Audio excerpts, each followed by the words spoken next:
Bonjour Clémentine Autain, merci d'avoir accepté notre invitation. Vous êtes candidate pour le nouveau Front Populaire, candidate LFI en Seine-Saint-Denis. Je voudrais, alors on va évidemment se pencher et longuement sur ça. C'est le contrat de législature du nouveau Front Populaire avec le programme qu'il contient.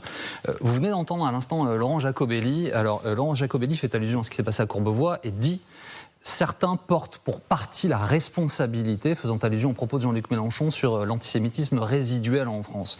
Est-ce que c'est une prise de position, une phrase d'un blog qui va vous coller jusqu'à la fin de ces législatives et plus encore ?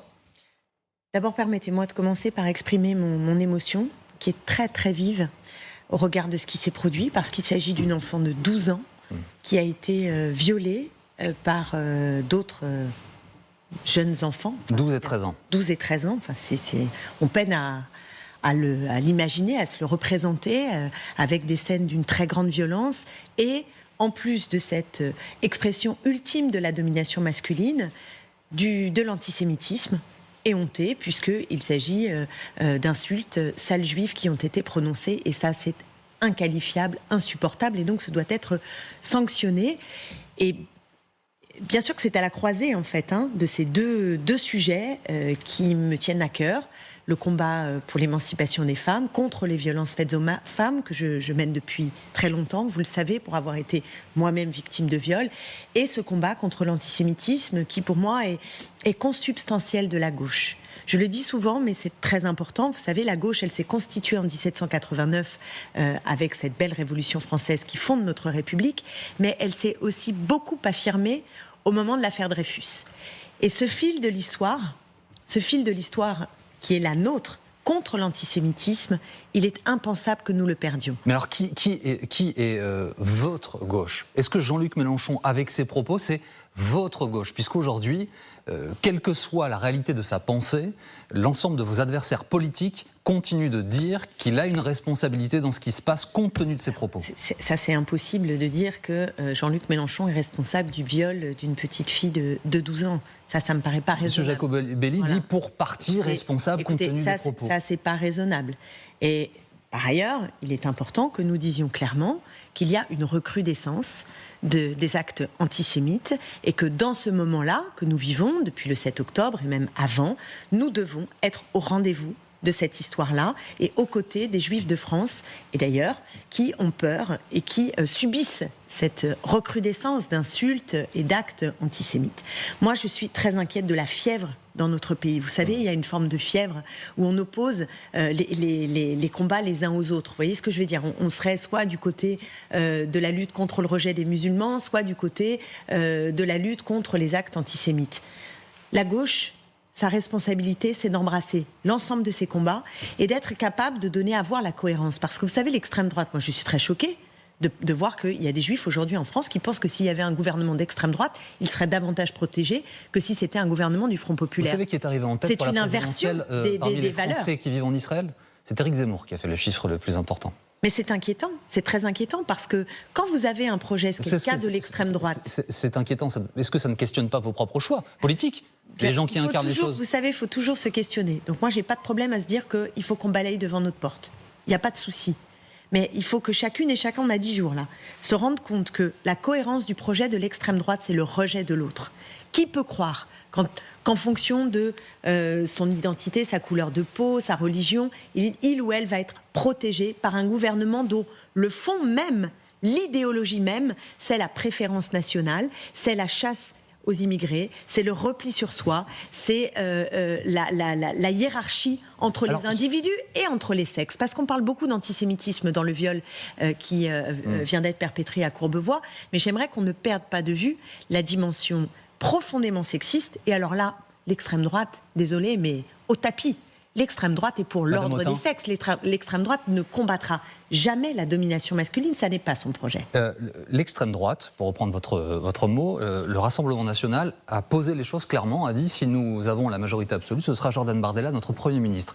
La gauche, pour l'instant, dit nous verrons en fonction des résultats de cette élection. Ma question, elle est simple. Est-ce que ça ne va pas détourner certains électeurs potentiels de gauche de voter pour vous parce que Jean-Luc Mélenchon représente pour beaucoup des électeurs, notamment socialistes, ceux qui ont voté pour Raphaël Glucksmann aux européennes, un repoussoir?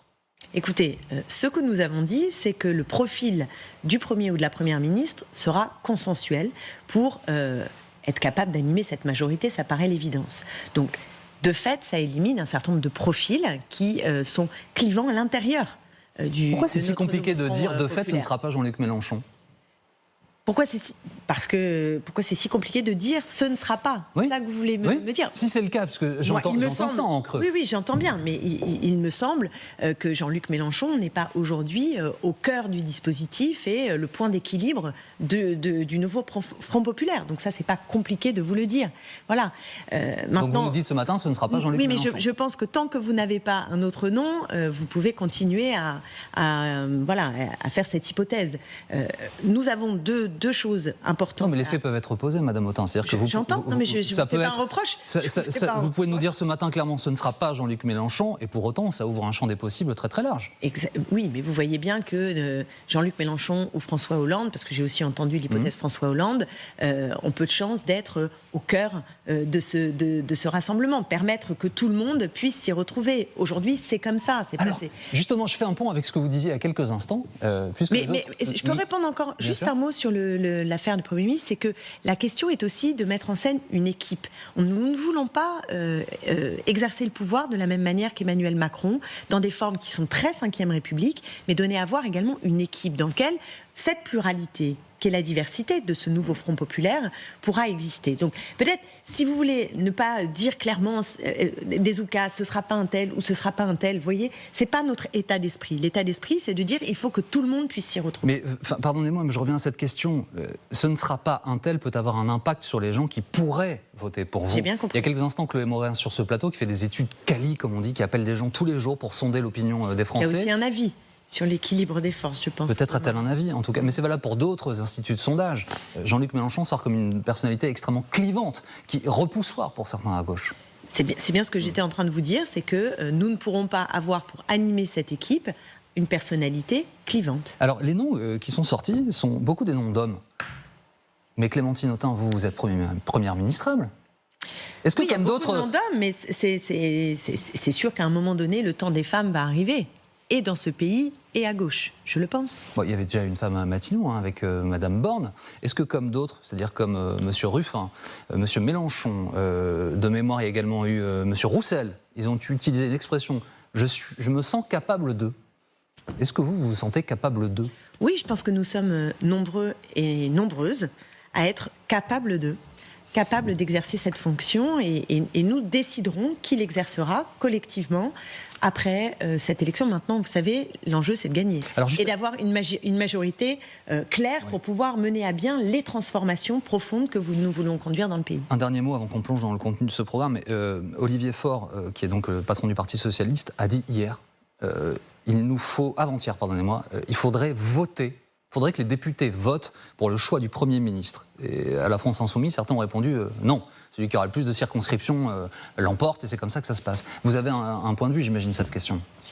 Oui, c'est-à-dire qu'il faut, encore une fois, que ce ne soit pas simplement la force arrivée en tête à l'intérieur de ce front qui décide pour tout le monde. Il faut qu'il y ait une personnalité qui, au maximum possible, puisse être consensuelle pour l'ensemble des députés qui constitueront cette nouvelle Donc ça passe par un vote pour vous aussi des députés qui seront élus? Moi, je pense qu'il faut trouver une méthode qui convienne à tout le monde. Donc je ne vais pas me prononcer là. Je suis soucieuse du fait que le cadre reste uni et qu'on ait une majorité. Vous savez, il faut mener la campagne, on a 10 jours. Pour l'instant, on n'a pas encore gagné. Donc se poser les questions de comment on fera quand on aura gagné, c'est bien. Mais gagner...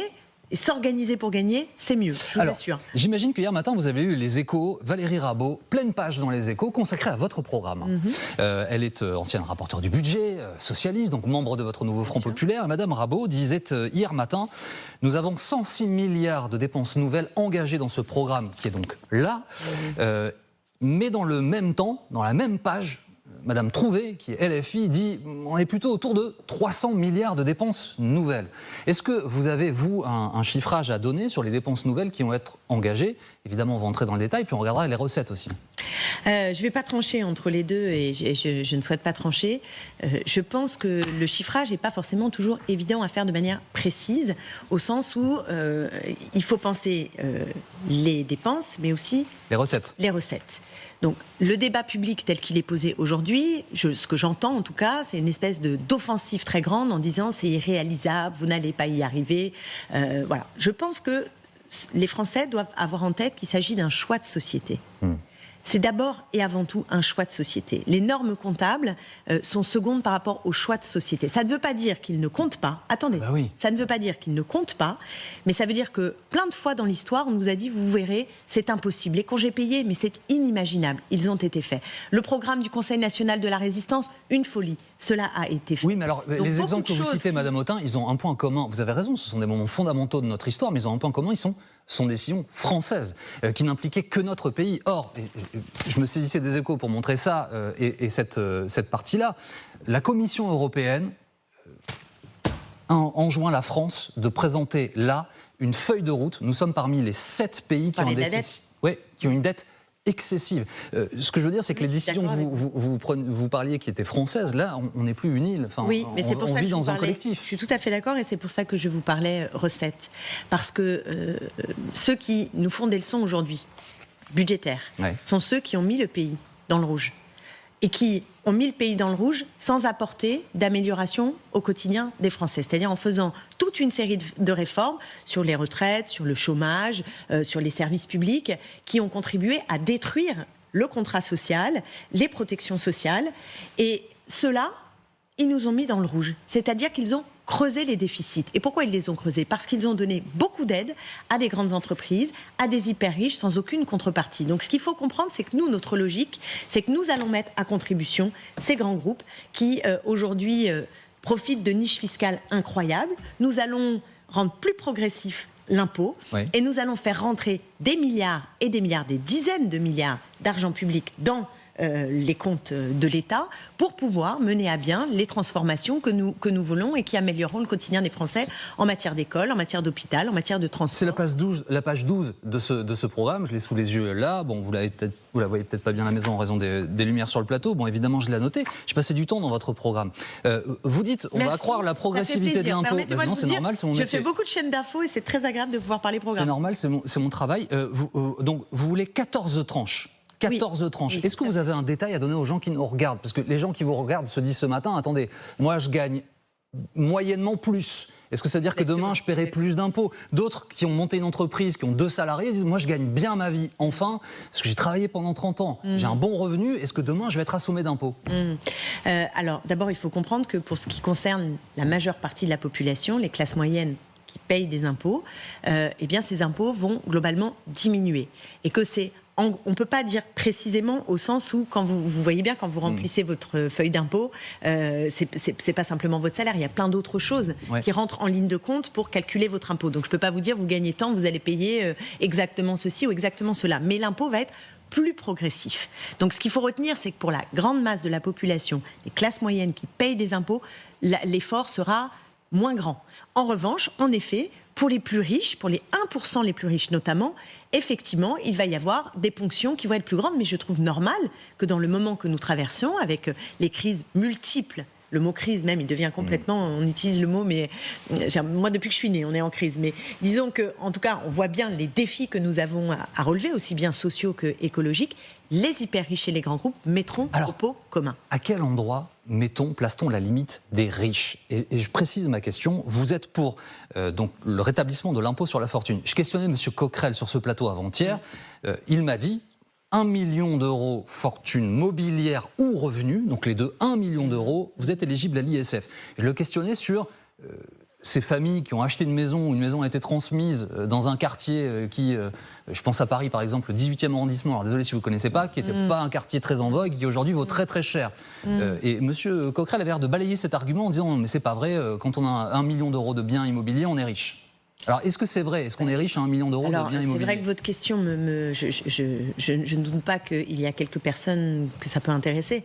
Mais vous voyez bien qu'on est en train de parler d'un sujet qui n'intéresse pas l'écrasante majorité des Français. Au sens qu'il ne les concerne pas. Mais vous pensez qu'il y a, de manière massive des gens qui possèdent mais ça existe. Mais je ne vous dis pas que ça n'existe pas.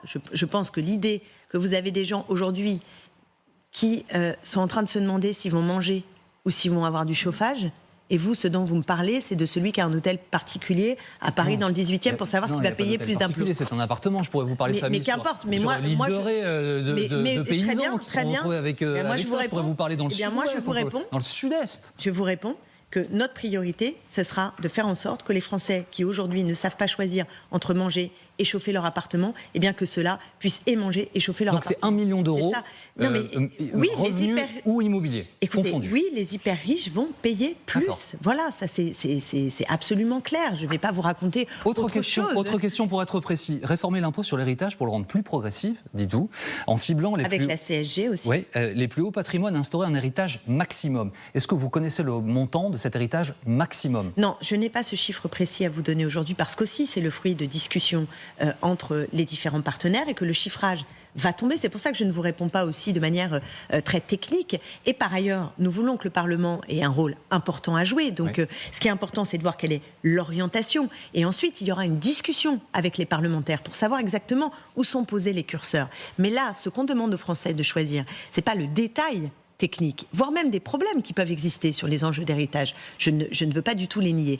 Mais la grande épure, c'est-à-dire que oui, nous allons traquer les niches fiscales. Alors lesquelles ? Oui, nous allons remettre un impôt. Parce que les niches fiscales, il y en a des... Il y en a plus de 400. Donc je vais pas vous dire le détail là, ici, ce matin. Mais ce que je veux vous dire, c'est qu'il faut arrêter avec l'évasion fiscale. Il faut un impôt sur la fortune qui nous permette de contribuer à faire vivre les services publics et d'investir dans la transition écologique. Il faut arrêter de donner des milliards à des grands groupes sans aucune contrepartie sociale et environnementale. Avec tout ça, plus les 14 tranches, plus la progressivité de la CSG, vous avez des marges de dizaines et dizaines de milliards d'euros qui peuvent être réinjectés dans les besoins, en fait, dans la satisfaction des besoins des Français. C'est juste pour ça que je me permets de vous dire que aller focaliser sur exactement le niveau sur l'imposition, sur l'héritage ou celui qui possède 1 million... À quel endroit on pose le curseur de riche ou pas riche. C'est très important dans notre pays de le savoir et de savoir, pour les gens qui vous regardent, s'ils seront concernés ou pas. Vous savez que la richesse est quelque chose d'extrêmement relatif comme la pauvreté. Bien sûr, la richesse et la pauvreté sont relatives. Donc ce que je peux vous répondre, c'est que ce que nous voulons, c'est partager les richesses, c'est-à-dire combler les inégalités. Aujourd'hui, il y a des inégalités qui sont inacceptables et qui se creusent. La dynamique que nous voulons lancer est une dynamique d'égalité, de justice sociale et de justice Alors, les fiscale. 15 premiers jours, ça c'est ce que vous appelez la rupture. Votre programme dès l'arrivée à Matignon, le blocage des prix sur les produits de première nécessité, sur l'énergie et les carburants. Là, ça vous fait un point commun avec le Rassemblement national ?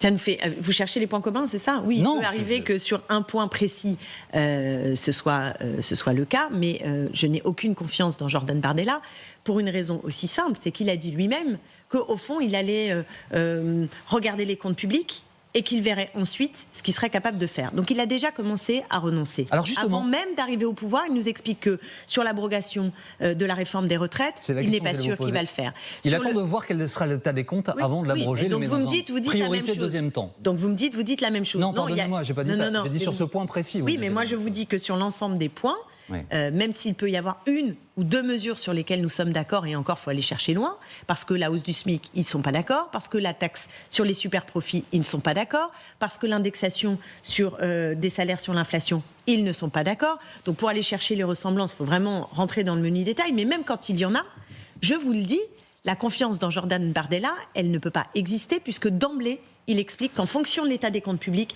il sera prêt à... Donc pour vous, l'abrogation de la réforme des retraites, c'est tout de suite, c'est dans les 15 premiers jours. Immédiat. Pour moi, c'est le symbole, c'est un symbole énorme, c'est redonner aux Français 2 années des meilleures années de retraite.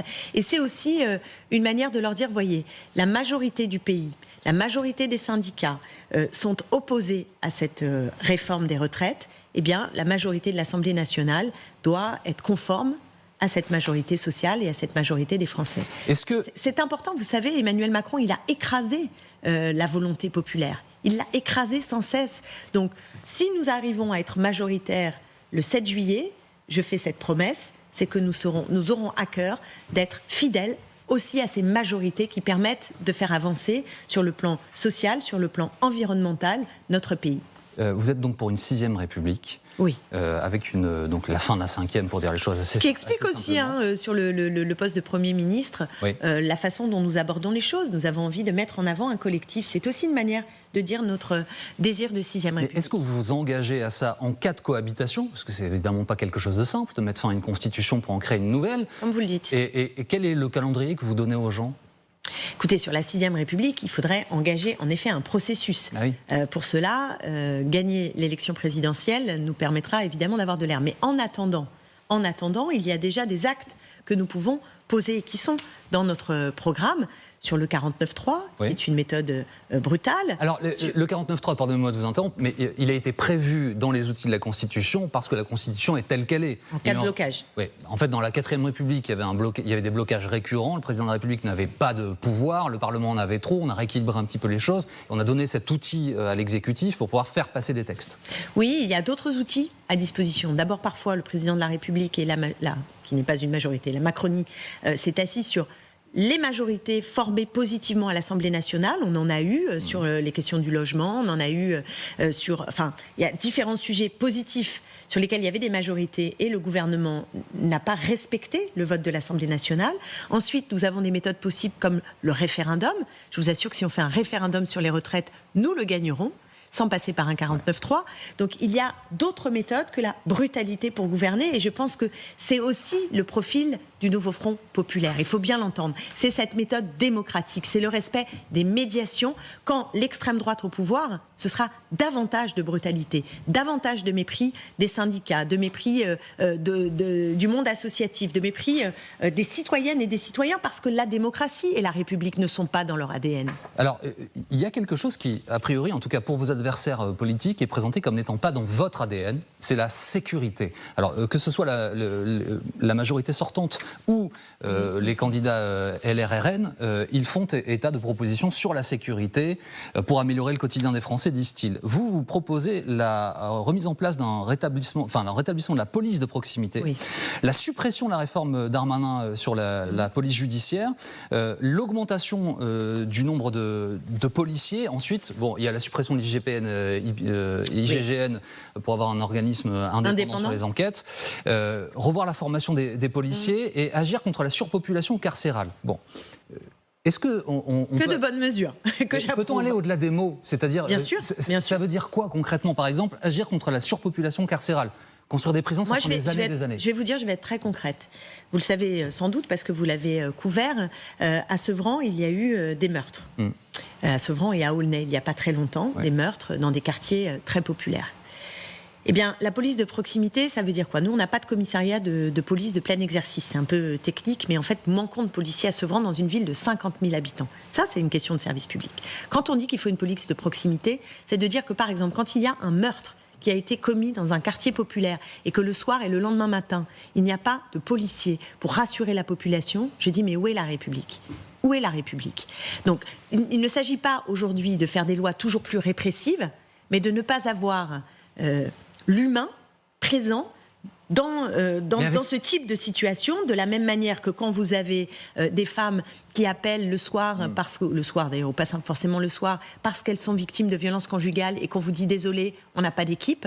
Ça, c'est un vrai problème. Avec quels moyens cette police de proximité, Madame Autain? Parce que vous avez vu chez vous ailleurs des commissariats attaqués au mortier d'artifice, des membres de forces de l'ordre qui prennent des objets sur la tête, où les voitures sont caillassées. Oui, mais parce qu'il y a un double problème. Il y a un problème de nature de la police, c'est-à-dire cette police de proximité, c'est toute une doctrine qui va avec. Vous comprenez, c'est toute une doctrine. Et ça ne se transforme pas en 15 jours. Non, mais qui croit qu'avec une baguette magique, en arrivant et en faisant des lois répressives, les Français vont être plus tranquilles? Ça n'est pas la réalité, c'est mentir aux Français. Donc moi, je pense qu'il faut avoir un changement de doctrine, des moyens pour une police de proximité et faire en sorte aussi que le sentiment d'insécurité qui est réel et que je ne veux absolument pas gommer, qui est réel, mais il est aussi corrélé à quand vous êtes sans papier, que vous n'avez pas d'argent, vous sombrez plus facilement aussi dans la petite délinquance. Donc quand vous améliorez le sort des Français, que vous augmentez les minima sociaux, que vous luttez contre le logement indigne, que vous voyez ce que je veux dire, eh bien, de fait, vous rendez possible des politiques publiques de tranquillité. Est-ce que vous faites vôtre cette phrase, la police tue? Il faut désarmer la police. Des policiers ont tué. Des policiers ont tué. on ne peut pas dire l'inverse. Non, mais et l'enjeu. Vous connaissez par cœur la différence sémantique, Madame Autain. Des policiers sont des individus, vous avez raison. La police, ça veut dire l'institution. Je vous dis que des policiers tuent, mais le problème, c'est que l'institution n'est pas ferme dans ces cas-là. Et cette impunité fait que la maltraitance, jusque parfois au meurtre, eh bien, quelque part, elle est légitimée par des instances qui ne sont pas au niveau. C'est ça le problème. Juste donc, sur la question de la surpopulation carcérale, si nous voulons changer l'IGPN, c'est précisément pour lutter contre les violences policières. Et ça, on peut le dire. Et c'est précisément vouloir une police républicaine que de dire cela. C'est-à-dire une police qui est à la hauteur des principes édictés par la République. Et c'est à cette condition que le respect, ce que vous parliez tout à l'heure, vous disiez, mais vous vous rendez compte, il y a des policiers qui sont maltraités aussi par les gens qui deviennent violents à leur égard. Mais c'est vrai, je le sais. Encore une fois, je suis élue de Sevran, Villepinte-et-Tremblay. Je vois bien. Mais donc, comment on apaise cette situation ? Est-ce que vous allez comment on l'apaise ? On l'apaise par la justice et on l'apaise par une police de proximité qui est capable d'être parfaitement républicaine. Vous construisez des prisons ? Agir contre la surpopulation carcérale, et améliorer les conditions de détention. Bien sûr, il faut. Alors ça veut dire qu'il y a parfois des alternatives à la prison et qu'elles ne sont pas suffisamment mises en œuvre. Et il faut que les conditions carcérales soient humaines, bien sûr. On pourrait passer la journée évidemment d'écrire le programme, parce qu'il y a beaucoup de propositions, c'est valable pour l'ensemble des grands blocs. Il y a encore un mot que je voulais avoir avec vous au sujet d'un sujet qui a marqué l'actualité là récemment, c'est la crise agricole et les agriculteurs. Vous voulez la fin de la PAC. En tout cas, la rediscussion de la PAC, elle permet aux agriculteurs français de vivre pour partie. Les aides sont allouées en fonction de la taille des exploitations. L'argent, nous dit-on, selon les informations, arrive de Bruxelles, mais elle est souvent retenue dans les régions et elle a du mal à redescendre. Qu'est-ce que vous allez changer ? Vous savez très bien que le problème de la PAC, c'est que c'est une agriculture productiviste qui est favorisée. Donc nous, ce que nous disons déjà, c'est qu'il faut enfin les prix planchers, clairement pour les produits agricoles. Et il faut que les politiques publiques soutiennent une agriculture de qualité, de proximité, avec une relocalisation, vous savez, entre le producteur et là où ce qu'on mange en fait.